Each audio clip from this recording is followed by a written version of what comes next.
Ćao sam ljudi, ja sam Cica i u današnjem videu ću malo da vlogujem. Ja kažem da će kvalitet mnogo biti bolji jer sam kupila GoPro, da. Preselila sam se u stanu. Vidite kako mi je cool. Znači ovaj brat, Maxov. Imam hrčka. Vrle se zove. Evo vidite samo kako je njegova kućica, ima 2 točka. Ovdje spava i tu unutra je.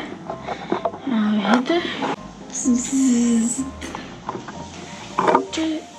Evo na moj hoverboard. Novi, crni. Vidite kako je cool. Da, mnogo mi je nered u stanu. Još smo se sad tek preselili. I da, imam Nerf.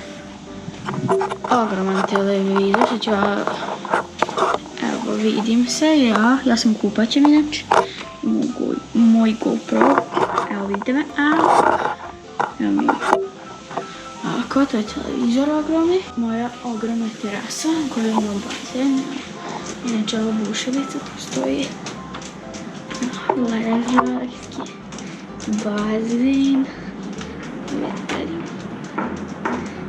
to je bilo za terasu. Moja ribica, nemojke. Kuhinja. Amsterdam. Ovdje je moja soba. Inače sam kod djete gostima, tako da. Veliki kom. Slušalice.